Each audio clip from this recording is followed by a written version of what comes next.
Vancouver, Travon made a pitch for increased playing time with the BC Lions on Thursday night.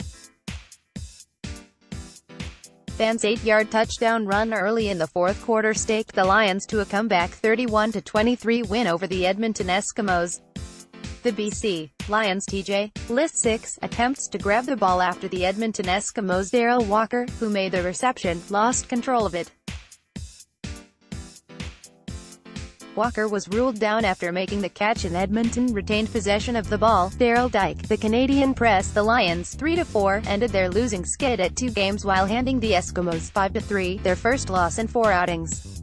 Van made his first start at running back in place of the injured Jeremiah Johnson ankle. "It felt pretty good," said Van of his touchdown, which gave the Lions an insurmountable 27-20 lead.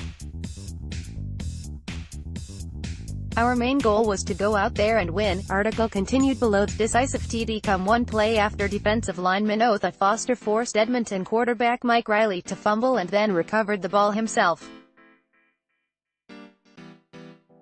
Read more. Streaker at BC Lions game retains legal counsel due to on-field injury. C. Lions Buono says he's not thinking about end of Hall of Fame career, at least not yet. Argos trade defensive lineman Sean Lemon to Lions for player to be named Travon, a 27-year-old San Diego, California native, signed with the Lions after being released by the Eskimos after an injury-plagued 2017 season. In only his second appearance this season, he finished with 38 yards on 8 carries, gained 34 yards on 3 receptions and added 71 yards on 2 kickoff returns. Article continued below. But Van took no extra satisfaction in beating his former club. "It feels good to do well against any team. The most important thing is winning," said Van, who spent his first 2 Canadian Football League seasons with Ottawa, where he also received limited playing time. BC quarterback Travis Lulay surpassed 20,000 passing yards for his career as he completed 16 of 29 passes, including one for an 8-yard touchdown toss to Kevin Elliott. Chris Rainey scored BC's other touchdown on an electrifying 79-yard punt return in the second quarter that reduced Edmonton's lead to 14-10. After scoring, Rainey climbed some stairs to the stands and presented the ball to his wife Jen Hillenberg, who had their young children Mikari and McKinley in tow. Rainey, who returned to the lineup after missing the previous game in Calgary with an undisclosed injury, praised Van for his effort. "I know he's a good player," said Rainey, who racked up 185 yards on punt and kickoff returns, while also accumulating 36 yards on 2 receptions. BC's other points came on 3 field goals, including a career-best 51-yarder, 2 converts and 2 punt singles from Ty Long. His 64-yard punt single on the final play of the third quarter gave the Lions the lead at 21-20 for the first time, and they never relinquished it. "I've been trying to get better each week," said Long. "I learn new stuff. Head coach Wally Buono and special teams coach Jeff Reinbold have been challenging me to get better, and it's helped in making me better each week," he added. The Lions also got a confidence boost from the win. "That win was huge," said Long. "You can see this locker room. It's infectious. We're pumped. We're excited." Meanwhile, Edmonton's dressing room was quiet. Riley threw 2 touchdown passes and ran for 1 score himself. "Our guys played well pretty much all night," said Riley, who completed 16 of 21 passes in the first half but only 5 of 20 in the second. "The difference was, I played like crap in the second half. If I'd have played in the second half like I did in the first half, then I'd probably be sitting here talking about a win." Nate Behar and Darrell Walker caught Riley's touchdown passes. Edmonton's other points came from kicker Sean White. "Our team came out on fire," said Eskimos defensive lineman Armando Sewell.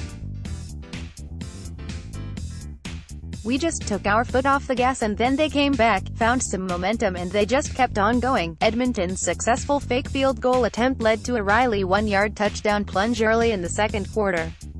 The TD came 4 plays after backup quarterback Danny O'Brien passed to Sewell, usually a lineman, for his 16-yard gain off the fake field goal. After BC had a touchdown nullified by a penalty, Corey Jones intercepted a Lulay pass and took the ball 70 yards the other way. Lulay prevented a touchdown with a desperate diving tackle, but his heroics were short-lived. Riley threw a 15-yard TD pass to Walker on the very next play, and White's missed convert left the Eskimos with a 20-10 halftime lead. The Lions narrowed the gap to 20-17 on the first drive in third quarter on Elliott's touchdown reception, and Long was good on the convert.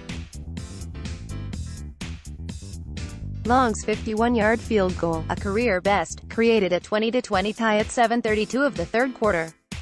The Lions took their first lead of the game at 20-21 as Long posted a 64-yard punt single on the final play of the third quarter, and just kept going. "We didn't play very well," said Sewell. "That's really uncharacteristic of us. We came out flat in the second half. That's about it." Edmonton 5-3 at BC 3-4 Thursday, BC Place Stadium. Rari lead. The Eskimos ended their recent habit of trailing after the first quarter. They had trailed in 4 straight games without enjoying a lead after the first quarter.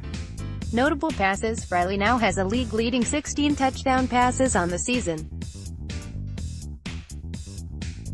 Lule surpassed the 20,000-yard passing mark for his career late in the third quarter.